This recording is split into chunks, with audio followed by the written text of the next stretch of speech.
बिस्मिल्लाहिर्रहमानिर्रहीम अस्सलाम वालेकुम। Welcome to quick review. और क्विक रिव्यू में हम बात करने लगे हैं जी बांग्लादेश के जो इलेक्शंस हैं उनको लेके, और उसके इलेक्शंस के रिजल्ट्स आपने देखा कि वो आउट हो चुके हैं, तो उसको हम डिस्कस करेंगे। बांग्लादेश इलेक्शंस 2026 यानी कि एक दिन पहले जो है जो इलेक्शन हुआ, ठीक है, यानी कि 12 फेब को जो इलेक्शन हुआ उसको हम डिस्कस करेंगे यहाँ पे, और देखेंगे कि कौन जो है वो वहाँ पे विनर रहा और उसका जो इम्पैक्ट है वो रीजन के ऊपर क्या पॉसिबली हो सकता है। और सबसे इंपॉर्टेंट चीज ये है कि ये एक बहुत ही इंपॉर्टेंट इलेक्शन था। आपको पता है बांग्लादेश में 2024 के बाद जो रेवोल्यूशन आया जेन जी की वजह से, और हसीना वाजिद को जो है वो भागना पड़ा इंडिया, तो उसके बाद से जो है एक बड़ी तब्दीली है, एक बड़ा चेंज है। तो उसको पाकिस्तान में कैसे देखा जा रहा है, इंडिया के अंदर कैसे देखा जा रहा है, और बांग्लादेश में जो है कैसे देखा जा रहा है, तो उसको हम जो डिस्कस करते हैं। क्योंकि हमारी भी काफी ज्यादा जो है वो, खास करके पाकिस्तान की भी उम्मीदें थी। आपने देखा कि इलेक्शन से 2-3 दिन पहले ही हमने जो है वो क्रिकेट के हवाले से भी हमने कहा कि भाई हम इंडिया के साथ मैच नहीं करेंगे, तो उससे भी बहुत सारे लोगों ने इसके साथ जो है वो लिंक किया कि पाकिस्तान जो है उनके इलेक्शन के रिजल्ट्स को मैनिपुलेट करना चाह रहा था कि भाई ताकि उस पार्टी को वोट पड़े जो पाकिस्तान की सपोर्टर है। समझ रहे हैं? तो इस तरह के हालात भी हमने जो है वहां पे देखे हैं। तो इसको देखते हैं जी। एक हिस्टोरिक जो है वो मैंडेट मिला है और 2/3 मेजोरिटी बेसिकली मिली है, और पार्टी जो विनर रही है वो बीएनपी रही है, बांग्लादेश नेशनल पार्टी, जो कि 17 साल के बाद आप ये कहें कि दोबारा से जो है वो पावर में आई है। 17 साल के बाद खालिदा जिया की जो पार्टी है, ये जो आपको सामने दिखाई दे रही है, ये खालिदा जिया हैं जो कि दिसंबर 30 को जो है जिनकी डेथ हो गई थी। और एक सिंपैथी वोट भी जो है वो इन्हें मिला है। जैसे आपने देखा बेनजीर का यहाँ पे हुआ था, लेकिन वो तो एक जाहिर बात है मर्डर था, लेकिन ये एक डिफरेंट चीज है। तो इनके जो बेटे हैं ये जो आपको दिखाई दे रहे हैं, ठीक है, तो ये जो है बेसिकली ये विनर बने हैं। और ये जो साथ में दूसरे हैं बाबा जी, ये जो बेसिकली हैं ये जमात इस्लामी के हैं, ये अपोजिशन पार्टी की शक्ल में जो है वो सामने आए हैं, जो कि एक्चुअली में जो है जिसको पाकिस्तान अगर सबसे ज्यादा अगर चाह रहा था किसी पार्टी की हुकूमत, तो जाहिर बात है वो जमात इस्लामी की चाह रहा था, ठीक है। और उसका रीजन क्या था कि ये यही वो लोग हैं जो सपोर्टर थे पाकिस्तान के। और बेसिकली जो जब बांग्लादेश बना था 1971 के अंदर, तो उस टाइम पे इन्होंने ही, जमात इस्लामी ने ही सबसे ज्यादा मुखालफत की थी बांग्लादेश के बनने की, और इन्होंने ही सबसे ज्यादा सजाएं भी भुगती थी। लेकिन जो है ये को बहुत ज्यादा कामयाबी हासिल नहीं कर सके, लेकिन फिर भी तारीख की जो है सबसे ज्यादा 68 सीट्स जो है वो इन्हें फिर भी मिल गई हैं, ठीक है। तो आप ये कह लें मेन अपोजिशन पार्टी जो है वो ये बन चुकी है। तो डिस्कस करते हैं इसको। अब सबसे पहले देखिए, ये जो इलेक्शंस थे ये बेसिकली एक कॉम्बो था, ठीक है। कॉम्बो किस तरह से था कि ये एक ड्यूअल वोट था। उसका जो रीजन था वो क्या था कि एक तो इसके अंदर जो है वो इलेक्शंस हुए, यानी जैसे नॉर्मल आप देखते हैं इलेक्शंस होते हैं पार्लियामेंट के, वैसे ही इलेक्शंस हुए। दूसरा एक रेफरेंडम भी था इन्हीं के अंदर, ठीक है। रेफरेंडम क्या था कि लास्ट जुलाई के अंदर जो है, ठीक है, उसमें एक चार्टर जो है वो साइन किया गया था, और उस चार्टर में ये कहा गया था कि भाई हम जो बांग्लादेश है उसका थोड़ा सा स्ट्रक्चर चेंज करते हैं, या स्ट्रक्चरल रिफॉर्म्स का जिसे नाम दिया गया कि स्ट्रक्चरल रिफॉर्म्स लेके आएंगे, जिसमें सबसे इंपॉर्टेंट यही था कि हम बाई कैमरल लेजिस्लेशन लेके आएंगे। बाई कैमरल लेजिस्लेशन आपको पता है दो ऐवानी मुकन्ना को कहा जाता है। जैसे पाकिस्तान का जो सिस्टम है वो बाई कैमरल लेजिस्लेशन है, अपर हाउस जो है उसको सेनेट हम पाकिस्तान में कहते हैं, और लोअर हाउस को हम कौमी असम्बली कहते हैं।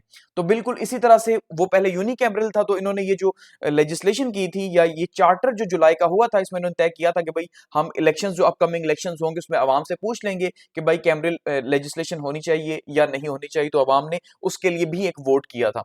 तो ये एक हिस्टोरिक लैंडस्लाइड है, ठीक है जी। सबसे पहले बीएनपी जो है उसकी बात करें तो 209 से ज्यादा सीट्स उनको मिली हैं, ठीक है। और 209 से ज्यादा सीट्स का मतलब है 2/3 मेजोरिटी जो कि चाहिए होती है हुकूमत को, वो नहीं मिल गई, क्योंकि उन्हें 151 सीट्स जो है वो चाहिए होती है हुकूमत बनाने के लिए। तो 151 से भी जो है वो ज्यादा, तो 209 के करीब जो है इन्हें सीट्स मिली हैं, ठीक है, 350 के ऐवान के अंदर। तो ये बहुत बड़ी मेजोरिटी है इनके लिए, और खास करके इतने लंबे अरसे के बाद। तो ये जो कम बैक हुआ बेसिकली ये 17 साल के बाद हुआ, और 15 साल जो है वो अवामी लीग की हुकूमत यहाँ पे रही है, ठीक है। 15 साल अवामी लीग, या जो शेख हसीना है आपको पता है वो 15 साल हुकूमत करती रही, और एक फाशिस्ट जो है वो हुकूमत उनकी तरफ से हुई है, और उन्होंने वन पार्टी किस्म का रूल बनाया हुआ था, और कोई भी जो अपोजिशन की वॉइसेस थी उनको उठा के जेल में डाला गया। और वो हमने सारे डिस्कस किया था कि किस तरह से वो हुकूमत करती रही, और उनके खिलाफ जब जो है वो नफरत या गुस्सा पनपा, और उसके नतीजे के तौर पे जो जेन जी है उन्होंने, एक आपने देखा स्टूडेंट ने पूरा एक जो है वो रेवोल्यूशन लेके आए, और उनको वहां से मुल्क से भागना पड़ गया, और अभी वो इंडिया में मौजूद हैं। तो इस इलेक्शन के अंदर उनकी पार्टी बैन थी, समझ रहे हैं? तो उनकी पार्टी बैन थी, तो उनको तो वैसे ही मौका नहीं मिला। और ये जो जीते हैं बीएनपी के जो हेड हैं तारिक रहमान जो हैं, ये बेसिकली जो है वो सेल्फ एग्जाइल पे थे, यानी इन्होंने जो है वो तकरीबन जो है वो 15 से 17 साल जो है बाहर गुजारे हैं और उसके बाद यूके में, और वहां से ये वापस आए हैं और ये 25 दिसंबर को जो है वापस आए हैं और 30 दिसंबर को जो है वो इनकी वालदा जो है खालदा जिया, उनकी डेथ हो गई। तो उस तरह से भी आपने देखा जब ये वापस आए तो पाकिस्तान की न्यूज़पेपर्स के अंदर भी बड़ी हेडलाइंस बनाई गई और बड़ा जो है वो हाइप इसको क्रिएट की गई कि भाई किस तरह से वापस आए, और जो है इनको कहा गया कि भाई ये जो है वो विनर हो सकते हैं अपकमिंग इलेक्शंस में। फिर आपने देखा जब खालदा जिया की डेथ हुई 30 दिसंबर को, तो हमारे सागडार साहब भी वहां पहुंचे, काफी हाई लेवल की मीटिंग्स भी हुई, काफी ज्यादा उन्हें प्रोटोकॉल भी, इवन इतने लंबे टाइम के बाद पाकिस्तान को प्रोटोकॉल मिला बांग्लादेश के अंदर, ठीक है। तो बेसिकली जो टर्न आउट था लास्ट टाइम जो इलेक्शंस हुए तो उसमें 40% था, इस टाइम पे जो टर्न आउट था वो 60% था, तो काफी ज्यादा जो है वो टर्न आउट रहा और लोग तब्दीली के लिए वहां पे तैयार थे, आप ये कह सकते हैं। दूसरी साइड पे जो जुलाई चार्टर था उसका भी 60% जो है उसको भी पास कर दिया गया, तो बांग्लादेश के अंदर जो है वो उनका हुकूमती ढांचा बदल चुका है। अब वहां पे बाइकैमरल लेजिस्लेशन होगा, क्योंकि अभी इसके अंदर जब गवर्नमेंट नई इलेक्ट होगी तो उसके बाद वो जो है चेंजेस करेगी, तो बाइकैमरल लेजिस्लेशन वहां पे भी हो जाएगा और प्रेसिडेंट की पावर्स को जो है वो बढ़ा दिया जाएगा थोड़ा सा वहां पे, ठीक है। तो ये सबसे इंपॉर्टेंट जो है वो काम किया गया है। और फिलहाल ये काम किया गया है अवामी लीग जो है जिसने पिछले 15 साल हुकूमत की, उसकी गैर मौजूदगी के अंदर, तो यानी एक बड़ी तब्दीली जो है एक पार्टी को बाहर रख के जो है वो की गई है। तो ये कितना सस्टेनेबल होगी इसको तो जो है जाहिर बात है वक्त ही बताएगा कि पार्टी जो है बाहर थी। अब अगर हम थोड़ा सा इसका बैकग्राउंड देखते हैं कि ये सिलसिला जो है बांग्लादेश के इलेक्शंस का कहां से शुरू हुआ और क्यों ये बहुत ज्यादा डिस्कस हो रहा है, क्यों इंपॉर्टेंट है।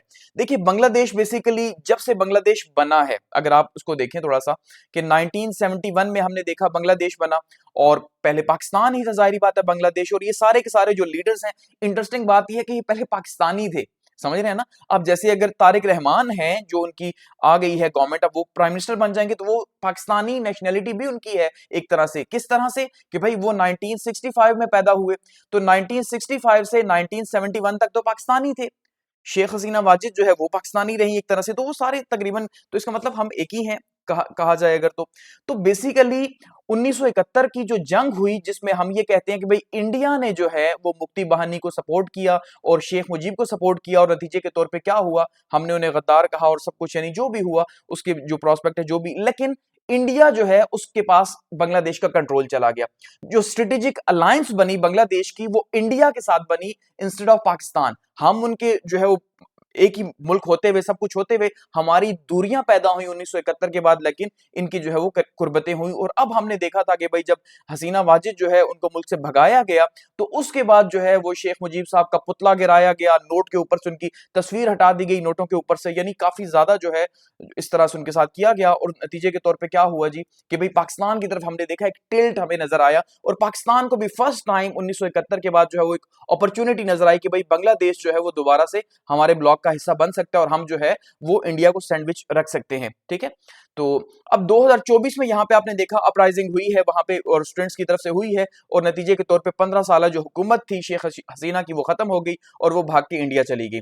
उसके बाद जो इंटेरियम पीरियड था वो था 2024 से 2025 तक का, कि भाई जिसमें आपने देखा कि मोहम्मद यूनुस जो है जो एक जो है वो नोबेल प्राइज विनर भी हैं और बहुत काबिल शख्स हैं, तो उनको जो है वो हुकूमत दी गई, क्योंकि खुद उनकी एज काफी ज्यादा है, तो उनको दी गई। उन्होंने जुलाई चार्टर जो है वो लेके आए, ये जो रिफॉर्म्स है स्ट्रक्चर रिफॉर्म्स। अब उसके बाद फरवरी जो है 12 फरवरी को ये इलेक्शंस हुए हैं, और उसके नतीजे के तौर पे आपने देखा कि भाई किस तरह से जो है वो बेसिकली अब वहां पे बीएनपी जीत चुकी है, ठीक है। और अब एक नई गवर्नमेंट जो है वहां पे बनने जा रही है। तो इस नई गवर्नमेंट के बनने के साथ ही जो है वो जो इन्फ्लुएंस था इंडिया का, वो जो स्ट्रेटेजिक अलायंस था, आप देख रहे हैं वैसे ही इंडिया के हालात जो है वो काफी ज्यादा बांग्लादेश के साथ खिलाफ है। जैसे आपने देखा कि अभी T20 वर्ल्ड कप के हवाले से भी जो बांग्लादेश को आउट किया गया और जो बाकी मामलात है, तो इन सब चीजों को अगर देखा जाए तो एज ए होल हम ये देख रहे हैं कि इंडिया के लिए कोई पॉजिटिव वहां पे स्पेस नहीं है फिलहाल बांग्लादेश के अंदर, और इंडिया और बांग्लादेश के ताल्लुकात जो है दिन ब दिन खराब ही होते जा रहे हैं। अब ये जो इलेक्शंस हुए इसका अगर हम ये देखें तो ये कहा जा रहा है कि सुपर मेजोरिटी मिली है बीएनपी को, यानी 2/3 मेजोरिटी मिल गई है ना, आपको पता है 2/3 मेजोरिटी मतलब है जो मर्जी वो कानून पास करें जैसे मर्जी करें। तो बीएनपी को जो है वो बेसिकली इस टाइम पे जो है वो 209 से 212 के बीच में कहा जा रहा है सीट्स मिलेंगे, अभी तो ऑफिशियल रिजल्ट्स अनाउंस होंगे तो फिर आइडिया हो जाएगा। जबकि दूसरे नंबर पे जो पार्टी रही वो रही जमात इस्लामी, ठीक है। हमारी जो नजरें रही, मैंने आपको कहा गो कि ऐसा नहीं है कि हमारी जो बीएनपी है उनके साथ भी बहुत अच्छे ताल्लुकात हैं, खालदा जिया की जो पार्टी है, ठीक है, और उनके जो वाले साहब थे बेसिकली वो एक फौजी डिक्टेटर थे, जो खालिदा ज़िया के जो वालिद हैं, अगर उनकी बात की जाए तो ज़ाहिर बात है वो एक फौजी डिक्टेटर थे, ठीक है? तो वो फौजी डिक्टेटर की हैसियत से वो आए हैं, ठीक है? उनके जो हस्बैंड थे, सॉरी, तो उसके बाद जो है फिर वो आगे पूरा एक सिलसिला जो है वो चला है। तो आपको पता है कि ये जो फौजी डिक्टेटर थे, तो 1975 के बाद जो है इनके पास हुकूमत जो है वो आहिस्ता-आहिस्ता आई और आहिस्ता-आहिस्ता उन्होंने कैसे कंट्रोल हासिल किया। तो 3 बार जो है वो खालिदा ज़िया उस मुल्क की यानी बांग्लादेश की प्राइम मिनिस्टर रही हैं, और उनका बेटा जो है उसके बाद एग्जाइल में, आपने देखा 2004 से वो एग्जाइल में था वहां पे, क्योंकि हालात अच्छे नहीं थे, उनके ऊपर करप्शन के चार्जेस और इस तरह के इल्जामात लगे, तो वो यूके चले गए। और फिर जो है वो आपने देखा कि 2 महीने पहले जो है वो वापस आए हैं, तकरीबन 1.5 महीना पहले, और आते ही जो है वो जीत गए। तो किस तरह से जो है बाहर बैठ के पॉलिटिक्स को हैंडल किया जाता रहा, और उसके बाद जब वो वापस आए तो वो जीत भी गए। यानी इस तरह से जो है लीडर्स एग्जाइल्स में जाते हैं, और उसके बाद जो, जैसे हम इमाम खमैनी की बात करते हैं जी, कि वो बाहर रहे फ्रांस में 14 साल, उसके बाद वापस आए और हुकूमत ले ली। तो ये इस तरह से लीडरशिप जो है वो रन होती है। तो ये मॉडल है वहां पे। तो बेसिकली हमारा जो फोकस था, मैंने आपको कहा कि वो जमात इस्लामी के ऊपर ज्यादा था, क्योंकि ये प्रो पाकिस्तान थी, फुल टाइम प्रो पाकिस्तान थी।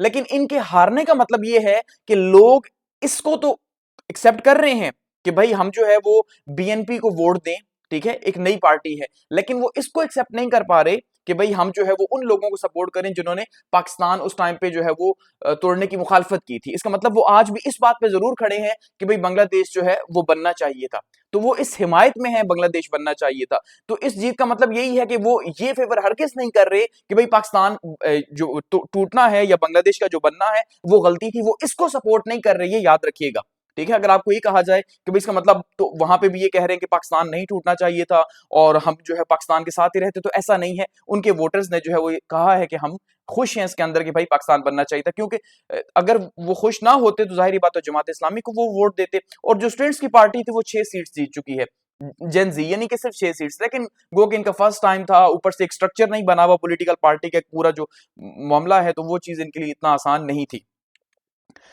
अच्छा, अब इस टाइम पे अगर हम देखते हैं तो जमात इस्लामी जो है वो अपोजिशन के तौर पे यहां पे सामने आई और पहली बार 68 सीट्स जीती है। ये एक प्लस पॉइंट है। अगर इसको हम थोड़ा सा समझते हैं और देखते हैं तो बेसिकली देखिए, 1971 में जिन लोगों को गद्दार कहा गया, जिन लोगों ने पाकिस्तान की हिमायत की और ये कहा कि बांग्लादेश नहीं बनना चाहिए, उनमें जमात इस्लामी जो है वो पहले नंबर पे है। तो जमात इस्लामी के जितने टॉप के लीडर्स थे जिन्होंने 1971 में जो है वो उस टाइम पे शेख मुजीबुर रहमान की मुखालफत की थी, उनको फांसी दी गई और उनको लटकाया गया, सजाएं दी गई हसीना वाजिद के टाइम पे, ठीक है? इसका मतलब ये है कि वो कितना शदीद, यानी इनको गद्दार समझ रहे हैं ना। तो अब वहां पे हमने देखा एक पैराडाइम शिफ्ट हो रहा है और एक लंबे टाइम के बाद जो है एक प्रो पाकिस्तान पार्टी, जिसने एक्चुअली में बांग्लादेश को टूटने से बचाने की कोशिश की, उसको 68 सीट्स मिली हैं और वो मेन अपोजिशन की पार्टी आई है। तो इससे क्या होगा, इससे पाकिस्तान का जो इन्फ्लुएंस है बांग्लादेश के अंदर वो इंक्रीज होगा, वो बढ़ेगा, पाकिस्तान की सपोर्ट बेस बढ़ेगी, पाकिस्तान की स्ट्रेटेजिक अलायंस जो है वो जाहिर बात है बढ़ेगी। और इसके अगर अपोजिट में हम देखेंगे तो अल्टीमेटली जो इंडिया है उसको इसका शदीद किस्म का लॉस होगा, क्योंकि इंडिया इस बात पे बिल्कुल खुश नहीं है, ठीक है? क्यों? क्योंकि इसलिए कि जाहिर बात है इंडिया जो है वो आहिस्ता आहिस्ता वहां पे उसका इन्फ्लुएंस तो वैसे ही बहुत खराब हो रहा है, तो आहिस्ता आहिस्ता जो उम्मीदें उसने रखी हुई थी तो वो मजीद ही कम होंगी वक्त के साथ साथ। दूसरी साइड पर अगर हम देखेंगे तो जो स्टूडेंट की पार्टी थी, नेशनल सिटीजन पार्टी जो थी, वो सिर्फ 6 सीट्स जीत चुकी है। लेकिन ये है कि ये इनका स्टार्ट है, एक आगाज है जेन जी का। जाहिर बात है ये वोटर्स बड़े होंगे, थोड़ा सा आगे ग्रो करेंगे तो नेक्स्ट इलेक्शंस के अंदर जो है वो इनके चांसेस ज्यादा होंगे, लेकिन फिलहाल तक इनका जो स्ट्रक्चर है, आप ये कह सकते हैं एक पॉलिटिकल पार्टी के हिसाब से, वो उस तरह से नहीं था। नेक्स्ट अगर हम देखें तो यहाँ पे बेसिकली जो सबसे इंपॉर्टेंट एलिमेंट है वो क्या है जी, कि जो हसीना वाजिद की पार्टी थी वो बेसिकली जो है आप ये कह लें कि वो आउट थी इलेक्शन से, और इसके ऊपर जो है काफी ज्यादा तनकीद भी की गई कि भाई ये किस तरह की आप इलेक्शंस करवा रहे हैं कि मेन स्ट्रीम पार्टी जिसने 15 साल हुकूमत की है बांग्लादेश के ऊपर, आपने उसको आउट कर दिया। तो ऊपर से रिफॉर्म्स भी लेके आ गए, लेकिन जाहिर बात है उनके हालात आपको पता है किस तरह से हैं। तो 15 साल उन्होंने हुकूमत की और उसके बाद जो है उस टाइम पे इंडिया में बैठी हुई हैं और उनको यहाँ पे फांसी की सजा भी सुनाई हुई है कोर्ट्स ने, लेकिन वो फिलहाल इंडिया देने को तैयार नहीं है, तो वो इलेक्शन से बाहर थी, ठीक है? दूसरा जो रेफरेंडम हुए हैं, तो रेफरेंडम जो है वो उसके नतीजे के तौर पर अब यहाँ पे बाई कैमरल लेजिस्लेशन बनेगी और अपर हाउस जो है उसके अंदर 100 मेंबर्स होंगे और उसकी जो वोट है उसके साथ कोई ना कोई कानून जो है वो पास होगा। तो उसका जो रीजन था बेसिकली बाई कैमरल लेजिस्लेशन, ये जो तब्दीली थी, फाशिज्म को रोकना, को कि पाकिस्तान के अंदर तो है लेकिन यहाँ पे फिर भी फाशिज्म नहीं रुक रहा, ठीक है? तो वहां पे जो है फाशिज्म को रोकना पर्पस है कि भाई कोई भी एब्सोल्यूट जो है किसी के पास कंट्रोल नहीं आना चाहिए एक डेमोक्रेटिक सिस्टम के अंदर, फिर बाद में जो है वो मुश्किलात होती हैं, जैसे हसीना वाजिद ने सब कुछ कंट्रोल किया वन पार्टी बन के। ठीक है। इसके अलावा जो है वो स्ट्रिक्ट कर दिया जी, जैसे अब हसीना वाजिद 3 बार जो है वो बनी है, तो ये कहा गया कि भाई आप 2 बार ही बन सकते हैं, इसके अलावा जो है वो आप इलेक्ट नहीं हो सकते। अब जो बात करते हैं तारिक रहमान की, कि जो अपकमिंग वजीर आजम होंगे, ठीक है जी, अब इनकी एज ऑलमोस्ट जो है वो 60 साल है, थोड़ा सा देखने में यंग नजर आते हैं। तो ये बीएनपी को इस टाइम पे हेड कर रहे हैं। अब जो है वालदा तो इनकी जो है उनकी डेथ हो चुकी है, और ये जो है जी फॉर्मर जो प्रेसिडेंट है ज़ियाउर रहमान, उनके बेटे हैं। ज़ियाउर रहमान वही हैं जिनको हम ये कहते हैं कि भाई उन्होंने जो सार्क है बेसिकली उसका इनिशिएटिव लिया था। जब हम सार्क का बैकग्राउंड पढ़ते हैं, ठीक है, south Asian association for regional cooperation, तो हम ये कहते हैं कि भाई जो बांग्लादेश के सदर थे ज़ियाउर रहमान, उन्होंने ये स्टेप लिया था। ठीक है, तो वो जो है बेसिकली 25 दिसंबर को यहाँ वापस आए हैं, और 30 को जो है उनकी वालदा की डेथ हुई, और 18 साल उन्होंने जो है वो यूके में गुजारे हैं। सेल्फ एग्जाइल जो इम्पोज किया हुआ था उन्होंने कि भाई मैं बाहर रहूंगा, यहाँ पे उनके ऊपर वही जो है अपोजिशन को उठा के जेल में डाल दिए जाते हैं, तो उससे बचने के लिए इन्होंने ये किया हुआ था। अब इनका जो मैनिफेस्टो है, जो मंशूर है, भाई इन्होंने क्या जो है वादे वईद किए हुए हैं, और मैनिफेस्टो क्या पेपर इशू किया हुआ है कि भाई हम जॉब्स की क्रिएशन करेंगे, ठीक है, प्रोटेक्ट करेंगे मार्शल हाउस होल्ड को, और फेयर प्राइसेस जो है फार्मर्स वगैरह को देंगे। तो उस तरह से काफी ज्यादा वादे वईद हैं। दूसरा, स्टूडेंट्स के लिए जो है वो पार्लियामेंट के अंदर सिर्फ 6 सीट्स हैं, लेकिन ये एक पॉजिटिव है कि फ्यूचर जो है वहां पे एटलीस्ट जो है वो आप ये कह सकते हैं कि स्टूडेंट्स ने अपने आप को मनवाया है और रेवोल्यूशन लेके आए हैं, और आहिस्ता आहिस्ता वो भी पॉलिटिक्स के अंदर आए हैं, और ये जो नई वॉइसेस हैं आप ये कह सकते हैं वहां पे शामिल हुई हैं, और इससे एक चेक एंड बैलेंस भी रहेगा कि भाई वो क्या डिमांड कर रहे हैं, यूथ को क्या चाहिए, तो वो भी जो है वो वहां पे नजर रखेंगे हुकूमत के ऊपर। तो एट दी एंड हम ये कह सकते हैं कि भाई ये जो फाइनल वर्डिक्ट है कि बेसिकली जो है ये जो विक्ट्री है ये बांग्लादेश की विक्ट्री है, ना ये इंडिया की विक्ट्री है, ठीक है, ना पाकिस्तान की विक्ट्री है। इंडिया तो वैसे भी नहीं है, तो पाकिस्तान की विक्ट्री भी नहीं है। गो कि पाकिस्तान के लिए जाहिर बात है, आप ये कह सकते हैं प्लस प्लस का एक स्टेटस जरूर है कि बांग्लादेश जो है वो पाकिस्तान के वैसे ही क्लोज है, तो इससे जो है वो फायदा ही होगा। और ये बेसिकली थर्ड रिपब्लिक था। अच्छा, थर्ड रिपब्लिक का क्या मतलब है? थर्ड रिपब्लिक का मतलब ये है कि भाई ये तीसरी बार इनका एक नया कॉन्स्टिट्यूशन के तहत एक इलेक्शन हुआ है, या नया कॉन्स्टिट्यूशन बनने जा रहा है, एक नया ढांचा, तो ये थर्ड रिपब्लिक है। पहला जो था वो 1972 के बाद बना, यानी 1971 में आजाद हुए, तो वो जो कॉन्स्टिट्यूशन का बना जिसमें जो है वो सदारती निजाम था इनके मुल्क के अंदर। उसके बाद 1991 सेकंड रिपब्लिक था, जबकि इसी तरह से रेफरेंडम करवाए गए, और इसको जो है वो पार्लियामेंट्री निजाम बनाया गया, लेकिन यूनिकैमरल पार्लियामेंट। और अब जो है वो 2026 के अंदर ये थर्ड रिपब्लिक है, जिसमें बाइकैमरल लेजिस्लेशन का रेफरेंडम इन्होंने करवाया है। तो ये थर्ड जो है वो बेसिकली रिपब्लिक है। ठीक है, तो ये बेसिकली बांग्लादेश के लिए एक विक्ट्री है। अब आने वाले टाइम पे हम ये देखेंगे कि आगे क्या उनकी पॉलिसीज रहेंगी, क्या वो पाकिस्तान को अहमियत देंगे, इंडिया के साथ अपने हालात को बेहतर करेंगे, या क्या किस तरह से अपनी पॉलिटिक्स को आगे लेके चलेंगे। ठीक है, थैंक्स फॉर वॉचिंग।